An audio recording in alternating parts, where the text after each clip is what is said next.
ನಮಸ್ಕಾರ ಸ್ನೇಹಿತರೆ, ನೀವು ಈ ಹಣ್ಣನ್ನು ಎಲ್ಲಾದರೂ ನೋಡಿದ್ದರೆ ನೆನಪಿಟ್ಟುಕೊಳ್ಳಿ. ಈ ಹಣ್ಣಿನ ಹೆಸರು ಏನಪ್ಪ ಅಂದರೆ ಸೀಮೆ ಹುಣಸೆ, ಜಂಗಲ್ ಜಿಲೇಬಿ ಎಂದು ಕರೆಯುತ್ತಾರೆ. ಈ ಹಣ್ಣು ಬಹುತೇಕ ಎಲ್ಲ ಭಾಗಗಳಲ್ಲಿ ಕಂಡುಬರುವ ಹಣ್ಣು. ಇದು ಹಸಿರು ಬಣ್ಣದಲ್ಲಿದ್ದಾಗ ತಿನ್ನಲು ಸಾಧ್ಯವಿಲ್ಲ.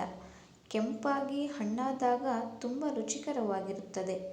ಈ ಹಣ್ಣಿನ ಮರಗಳು ಹೆಚ್ಚಾಗಿ ಹಳ್ಳಿಗಳಲ್ಲಿ ಕಂಡುಬರುತ್ತದೆ ಮತ್ತು ಹೊಲಗಳಲ್ಲಿ ಕಂಡುಬರುತ್ತವೆ.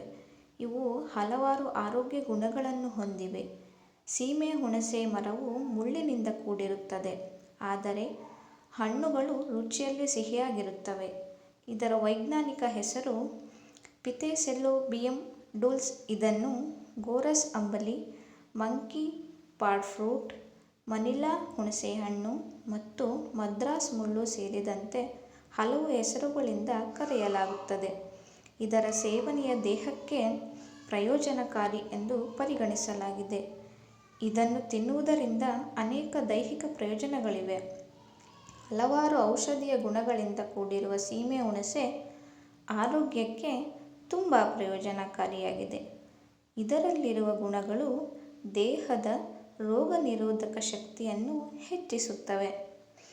ಆರೋಗ್ಯ ತಜ್ಞರ ಪ್ರಕಾರ ಸೀಮೆ ಹುಣಸೆಯಲ್ಲಿ ವಿಟಮಿನ್ ಸಿ ಅಧಿಕವಾಗಿದೆ. ವಿಟಮಿನ್ ಸಿ ಉತ್ಕರ್ಷಣ ನಿರೋಧಕವಾಗಿ ಕಾರ್ಯನಿರ್ವಹಿಸುತ್ತದೆ ಮತ್ತು ನಮ್ಮ ದೇಹದ ರೋಗನಿರೋಧಕ ಶಕ್ತಿಯನ್ನು ಹೆಚ್ಚಿಸುತ್ತದೆ.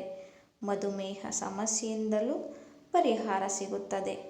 ಮಧುಮೇಹ ರೋಗಿಗಳಿಗೆ ಸೀಮೆ ಹುಣಸೆ ತುಂಬ ಪ್ರಯೋಜನಕಾರಿ. ಸೀಮೆ ಹುಣಸೆಯನ್ನು ಆಯುರ್ವೇದ ಔಷಧಿಗಳ ತಯಾರಿಕೆಯಲ್ಲಿ ಬಳಸಲಾಗುತ್ತದೆ. ಇದರಲ್ಲಿ ಕಂಡುಬರುವ ಕ್ಯಾನ್ಸರ್ ವಿರೋಧಿ ಲಕ್ಷಣಗಳು ಕ್ಯಾನ್ಸರ್ ತಡೆಗಟ್ಟುವಲ್ಲಿ ಬಹಳ ಸಹಾಯಕವಾಗಿದೆ.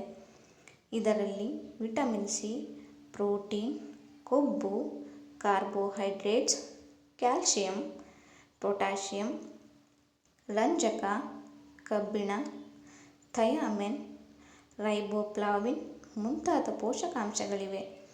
ಇದನ್ನು ನಿಯಮಿತವಾಗಿ ಸೇವಿಸಿದರೆ ದೇಹದಲ್ಲಿ ಕ್ಯಾನ್ಸರ್ ಕೋಶಗಳ ಬೆಳವಣಿಗೆಯನ್ನು ತಡೆಯಬಹುದು. ಜೀರ್ಣಶಕ್ತಿಯನ್ನು ಹೆಚ್ಚಿಸಲು ಈ ಹಣ್ಣು ತುಂಬ ಸಹಕಾರಿ. ಇದನ್ನು ಸೇವಿಸುವುದರಿಂದ ಹೊಟ್ಟೆಯು ಆರೋಗ್ಯವಾಗಿರುತ್ತದೆ. ಈ ಹಣ್ಣು ಕೇವಲ 1 ಅಥವಾ 2 ಅಲ್ಲ, ಆದರೆ 100ಕ್ಕೂ ಹೆಚ್ಚು ರೋಗಗಳಿಗೆ ಪ್ರಯೋಜನಕಾರಿ.